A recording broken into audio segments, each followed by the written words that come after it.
विषय अनुरागी। अभागे हैं वो जो भगवान को छोड़ करके विषयों में प्रेम करते हैं, अभागे। लखन सम को बड़भागी, राम पदारविंद अनुरागी। हनुमान सम को बड़भागी, राम पदारविंद अनुरागी। जो रामानुरागी है उसके लिए एक बात और कही है भोगों की। रमा विलास राम अनुरागी, तजत गमन नर बड़भागी। रमा विलास राम अनुरागी, तजत गमन नर बड़भागी। जो बड़भागी नर कौन से? जो रामानुरागी है, बाकी तो बड़भागी नहीं, अभागे। हमारे यहाँ मारवाड़ियों में एक ऐसा एक वाक्य, एक शब्द चलता है कि जिसके पास पैसा हो बोले ये भाग्यवान है। पर ये ठीक है, पैसे की महत्ता बताने वाला शब्द है ये, पर ये भाग्य नहीं है। हिरण्यकशिपु के पास पैसा था, न तो पैसे में शांति है और न पैसे में भाग्य है, न पुण्य है न सुख है। ये तो आप देख रहे हैं आज के युग में, जब से शुरू हुआ ये यंत्र युग, 100 साल का है लगभग, उत्तरोत्तर उन्नति होती है यंत्र युग की। जितना यंत्र आया, मशीनें आई, उतना पैसा बढ़ा है, पैसा बहुत बड़ा है। पर आप जानते हैं शांति बढ़ी है क्या? सुख बढ़ा है क्या? अमेरिका के पास बहुत पैसा, पर क्या अमेरिकन सुख शांति का अनुभव करते हैं? बोले भाई जीवन का मान बढ़ाओ, स्टैंडर्ड ऑफ लिविंग। क्या चीज है? स्टैंडर्ड ऑफ लाइफ की बात है। अंतर है बड़ा, standard of living and standard of life. उसमें बढ़ता जीवन का स्तर ऊंचा करो, वो नहीं। जीवन का स्तर ऊंचा होता है सद्भावनाओं से, सद्गुणों से, सदाचार से, त्याग से, भगवत भक्ति से। जीवन का स्तर ऊंचा, स्टैंडर्ड ऑफ लाइफ। ये क्या? जीवन यात्रा का बढ़ाओ तो आवश्यकता बढ़ाओ। एक जूते की जगह 5 जूते हों, 5 तरह की पोशाक हों, मोटर हो, अमुक गाड़ी हो, अमुक प्रकार का, ये जितनी आवश्यकताएं बढ़ाई जाएंगी उतना ही भोगों का प्रयोजन अधिक होगा, उतनी अशांति अधिक होगी, उतना ही पाप अधिक होगा, उतना ही वैमनस्य कलह अधिक होगा। आज ये जिस सभ्यता को हम वर्णनीय मानकर इसे चढ़ा रहे हैं, वो सभ्यता हमें और भी दुखों में डालेगी, और भी ये अभिशाप रूप सिद्ध होगी। ये विज्ञान देव की जो उपासना हम लोगों ने की, और ये विज्ञान का जो आशीर्वाद आज प्राप्त है ना हमको, ये आशीर्वाद नहीं अभिशाप है, ये विज्ञान का अभिशाप है। ये अणुबम और हाइड्रोजन बम, ये इस विज्ञान के, आज के विज्ञान की देन है। भला ये न होता तो जापान के 2 शहर लाखों आदमी नष्ट क्यों हो जाते मिनटों में। ये मनुष्य की सभ्यता का क्या ये चिन्ह? क्या इस धन से सुख शांति मिलती है? क्या इस वैभव से सुख शांति की प्राप्ति होती है? ये हमारी इच्छा, ये तो दुराशा है। भगवान वो कहते हैं त्याग दुराशा जीते। तो इससे तो ये भाग्यवान का चिन्ह नहीं। आज का धनी, आज का अधिकारी और आज का विज्ञानी भाग्यवान नहीं है, ये कई बार जरूर है, पर ये सत्य है। वो स्वयं अंधकार में है और लोगों को अंधकार में ले जाना चाहता है, ये सत्य स्पष्ट है। यद्यपि विज्ञान अच्छा, विज्ञानियों की नियत पर कोई दोष नहीं, अच्छे काम होने चाहिए, सब ठीक, परंतु जब बुद्धि विपरीत दर्शनी होती है, जब बुद्धि तमसा छन्न होती है, जब विवेक का दुरुपयोग होता है, जब बुद्धि उल्टी हो जाती है, तो ये साक्षरा राक्षसा बन जाते हैं।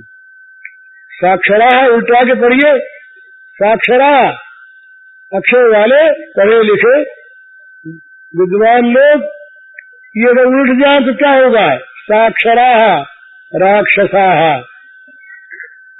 मनुष्य में जब राक्षसीपन पैदा हो जाए, वो जब राक्षस भावों को उत्तेजन देने लगे, तब क्या है? फिर जगत का ध्वंस, उसका ध्वंस।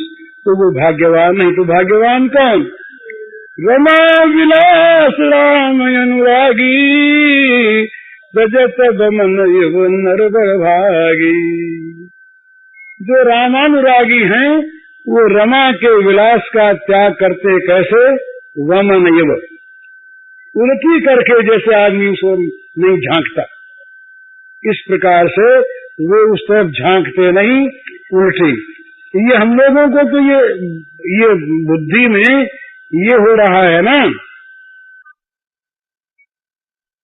त्याग करने पर भी जैसे आप सब काम छोड़ के सत्संग में आ गए, और क्या करते? और कहीं साधु हो जाए तब तो बहुत ज्यादा घर छोड़ दिया, इतना बड़ा घर त्याग दिया। इतने बड़े घर की जहाँ स्मृति है, वहाँ घर की महत्ता कहाँ गई? महत्ता का त्याग तो किया नहीं। बोले देखो हमने कितना बड़ा त्याग किया, इतने बड़े राज्य का त्याग करके हम सन्यासी हो गए। इतने बड़े महान राज्य का, इतना बड़ा महान राज्य अगर हमारे मन में है, उसकी महत्ता, उसका गौरव यदि हमारे मन में बना हुआ है, तो हमने उसका त्याग क्या किया? हमने तो उसको छोड़ करके उसके छोड़ने का एक नया गौरव, एक नई महिमा, एक नया अभिमान पैदा किया, और उसके द्वारा नया मान पैदा करना चाहते हैं।